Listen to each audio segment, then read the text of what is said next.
ಪೌಷ್ಟಿಕ ಫುಡ್ ಚಾನಲ್ಗೆ ಸ್ವಾಗತ. ಈ ವಿಡಿಯೋನಲ್ಲಿ ನಮ್ಮ ಕರ್ನಾಟಕದ ಸ್ಪೆಷಲ್ ಗರಿಗರಿಯಾದಂಥ ಮದ್ದೂರು ವಡೆ ಮಾಡೋ ವಿಧಾನ ನೋಡೋಣ. ಬೆಂಗಳೂರು ಮೈಸೂರು ಹೈವೇನಲ್ಲಿ ಟ್ರಾವೆಲ್ ಮಾಡುವಾಗ ತಪ್ಪದೆ ಮದ್ದೂರಲ್ಲಿ ಒಂದು ಬ್ರೇಕ್ ತೊಗೊತೀವಿ ಈ ಗರಿಗರಿಯಾದಂಥ ಮದ್ದೂರು ವಡೆನ ತಿನ್ನೋದಕ್ಕೆ. ಮನೆಯಲ್ಲೇ ಸುಲಭವಾಗಿ ಟಿಫನೀಸ್ನಲ್ಲಿ ಸಿಗೋ ರೀತಿಯಲ್ಲೇ ಗರಿಗರಿಯಾಗಿ ರುಚಿಯಾಗಿ ಸುಲಭವಾಗಿ ಮದ್ದೂರು ವಡೆ ಮಾಡ್ಬೋದು. ನೀವಿಲ್ಲಿ ನೋಡ್ತಾ ಇರೋ ಹಾಗೆ ಇಷ್ಟೇ ಹದವಾಗಿ ಇಷ್ಟೇ ಗರಿಗರಿಯಾಗಿ ಸುಲಭವಾಗಿ ಮಾಡೋ ವಿಧಾನನ ಇಂದಿನ ವಿಡಿಯೋನಲ್ಲಿ ನೋಡೋಣ. ಹಾಗೆಯೇ ನೀವಿನ್ನೂ ಚಾನಲ್ನ ಸಬ್ಸ್ಕ್ರೈಬ್ ಮಾಡ್ಕೊಂಡಿಲ್ಲ ಅಂದರೆ ದಯವಿಟ್ಟು ಸಬ್ಸ್ಕ್ರೈಬ್ ಮಾಡ್ಕೊಳ್ಳಿ. ಮೀಡಿಯಮ್ ಸೈಜ್ನ 5 ಈರುಳ್ಳಿಗಳನ್ನ ಉದ್ದಕ್ಕೆ ಕಟ್ ಮಾಡಿಬಿಟ್ಟು ತೊಗೊಂಡಿದ್ದೀನಿ.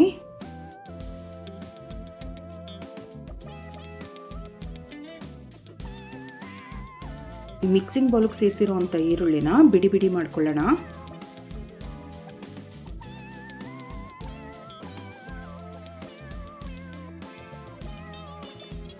ಈರುಳ್ಳಿ ಎಲ್ಲ ಬಿಡಿ ಬಿಡಿ ಮಾಡಿದ ನಂತರ ಫೈನ್ ಚಾಪ್ ಮಾಡಿರೋ ಅಂಥ 5ರಿಂದ 6 ಹಸಿಮೆಣಸಿನ್ಕಾಯಿಗಳನ್ನ ಸೇರಿಸ್ತಾ ಇದ್ದೀನಿ. ರುಚಿಗೆ ತಕ್ಕಷ್ಟು ಉಪ್ಪು. ಇದೆಲ್ಲ ಚೆನ್ನಾಗಿ ಮಿಕ್ಸ್ ಮಾಡ್ಕೋಬೇಕು.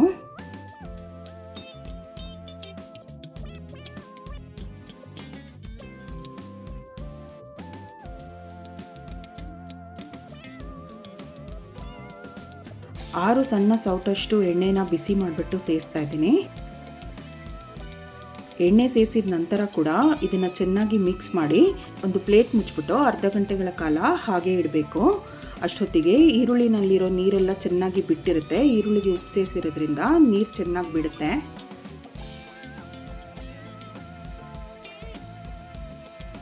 ಲಿಡ್ ಕ್ಲೋಸ್ ಮಾಡಿಬಿಟ್ಟು ಅರ್ಧ ಗಂಟೆ ಬಿಡೋಣ.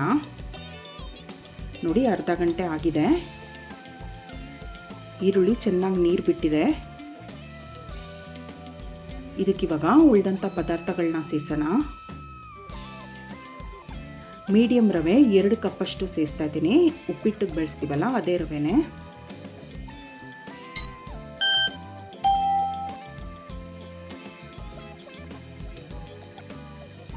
ಇದ್ರ ಜೊತೆಗೆ 1 ಕಪ್ಪಷ್ಟು ಮೈದಾ ಹಿಟ್ಟು,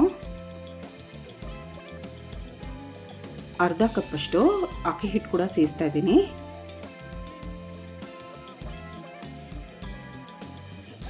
ಒಂದು ಸ್ವಲ್ಪ ಗೋಡಂಬಿನ ಮುರಿದ್ಬಿಟ್ಟು ಸೇರಿಸ್ತಾ ಇದ್ದೀನಿ. 2ರಿಂದ 3 ಟೇಬಲ್ ಸ್ಪೂನ್ ಅಷ್ಟು ಹುರಿದಿರೋಂಥ ಕಡಲೆಕಾಯಿ ಬೀಜ ಹುರಿದ್ಬಿಟ್ಟು ಸಿಪ್ಪೆ ತೆಗೆದು ಹೋಳು ಮಾಡಿರೋ ಅಂಥದ್ದು. 2 ಟೇಬಲ್ ಸ್ಪೂನ್ ಬಿಳಿ ಎಳ್ಳು ಕೂಡ ಹಾಕೋಣ.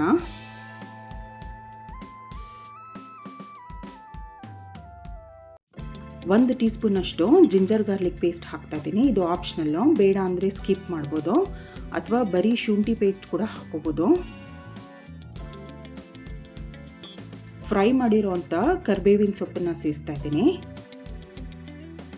ಇದೆಲ್ಲ ಚೆನ್ನಾಗಿ ಮಿಕ್ಸ್ ಮಾಡೋಣ.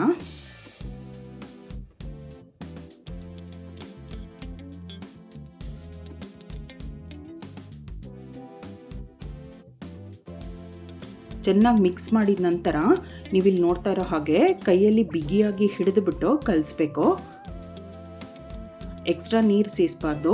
ಈರುಳ್ಳಿನಲ್ಲಿರೋ ಅಂಥ ನೀರಿನಲ್ಲೇ ಚೆನ್ನಾಗಿ ಕಲಿಸ್ಬೇಕು. ನೋಡಿ, ಆಗಲೇ ಉಂಡೆ ಕಟ್ಟೋದಕ್ಕೆ ಬರ್ತಿದೆ.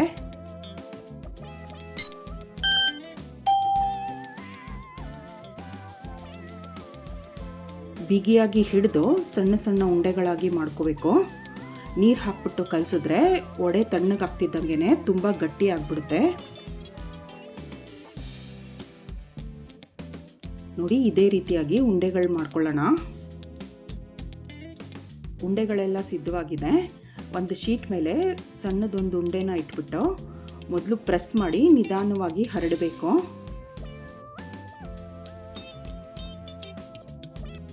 ನೋಡಿ, ಇಷ್ಟು ದಪ್ಪ ಇಷ್ಟು ಅಗಲ ಇದ್ರೆ ಸಾಕು. ಇದಿವಾಗ ಫ್ರೈ ಮಾಡೋದಕ್ಕೆ ಸಿದ್ಧವಾಗಿದೆ. ವಡೆನ ಫ್ರೈ ಮಾಡೋದಕ್ಕೆ ಎಣ್ಣೆ ಕೂಡ ಬಿಸಿಯಾಗಿದೆ. ಒಂದೊಂದೇ ವಡೆನ ಬಿಡೋಣ. ಮೀಡಿಯಂ ಹೀಟ್ನಲ್ಲೇ ಫ್ರೈ ಮಾಡಬೇಕು. ಒಂದು ಕಡೆ ಬೆಂದ ನಂತರ ಅದನ್ನು ತಿರುಗಿಸ್ಬಿಟ್ಟು ಮತ್ತೊಂದು ಕಡೆ ಕೂಡ ಬೇಯೋದಕ್ಕೆ ಬಿಡಬೇಕು.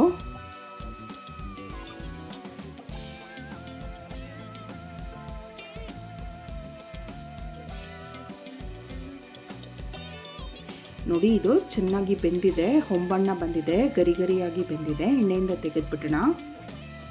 ರುಚಿಯಾದಂಥ ಗರಿಗರಿಯಾದಂಥ ಟಿಫನಿ ಶೈಲಿಯ ಮದ್ದೂರು ವಡೆ ಸಿದ್ಧವಾಗಿದೆ. ಚಟ್ನಿ ಜೊತೆಗೂ ಸರ್ವ್ ಮಾಡ್ಬೋದು ಅಥವಾ ಟೀ ಕಾಫಿ ಟೈಮ್ಗೂ ಬಿಸಿ ಬಿಸಿಯಾಗಿ ಮನೆಯವ್ರಿಗೆ ಮಾಡಿಕೊಡ್ಬೋದು. ನೋಡಿ 2 ಕಪ್ ರವೆಯಿಂದ ಇಷ್ಟು ವಡೆಗಳಾಗಿದೆ. ತಪ್ಪದೇ ಈ ರೆಸಿಪಿನ ನೀವು ಕೂಡ ಟ್ರೈ ಮಾಡಿ ನೋಡಿ. ಈ ಚಾನಲ್ನ ಸಬ್ಸ್ಕ್ರೈಬ್ ಮಾಡ್ಕೊಳ್ಳಿ. ಈ ವಿಡಿಯೋನ ಲೈಕ್ ಮಾಡಿ, ಶೇರ್ ಮಾಡಿ. Thank you.